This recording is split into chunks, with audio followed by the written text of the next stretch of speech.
First of all, good morning everybody. Hello. Hello. Hi, hello. Welcome to Cricket Field Brickworks. Okay. For local people, this original Brickworks was down in a place called Brockmore. If you've never heard of Brockmore, you may have heard of Brierley Hill. If you haven't heard of Brierley Hill, you probably will have heard of the Merry Hill Shopping Centre. Yeah. So, you know, pretty well wherever you're from, you may have heard of that. So that's the sort of area it was. As was fairly normal, the brickworks was built on top of the clay pit.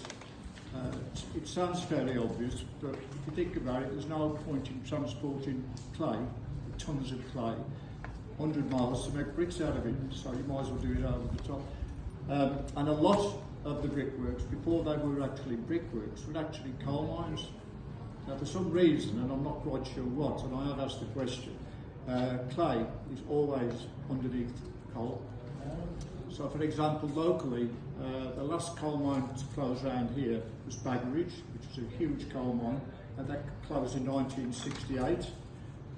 When they exhausted all the coal, further on down they went to the clay. And if you go down the back of there later, you'll see the original wheel, which is for the lift, the cable lift for the coal mine, before it was actually made into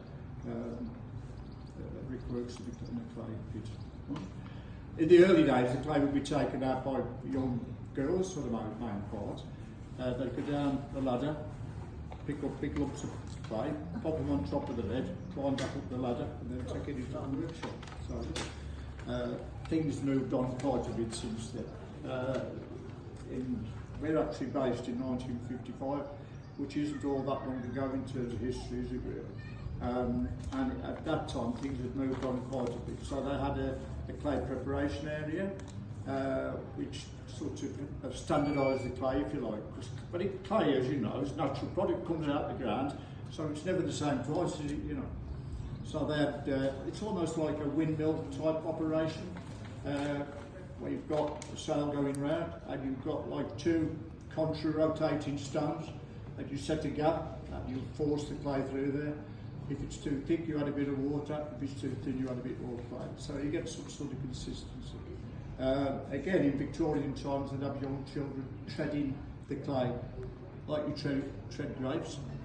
But the treading in that case was to homogenise it, but also pick all the stones out.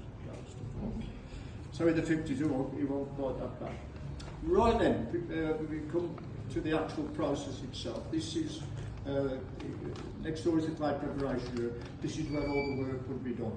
Huge table, and we're two blokes here, but actually it was mainly done by women, and it would be mostly family members. You know, you might be working here, mothers, daughters, sisters, aunties, grandmothers, all working around this table, producing bricks. The beauty of this place, it was what they call piecework. So once you'd done the amount of bricks you got to make, you could go home. And that was in the region of 650 bricks a shift, right? Between all of you, not each, that was between the whole crew.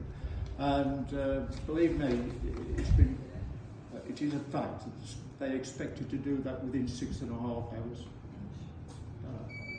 6.5 hours. The good thing about having the family working round, if you're a bit slow or slacking in any way, they're going to tell you, get on with that, you know, we ain't got all day, we've got to be home, you know.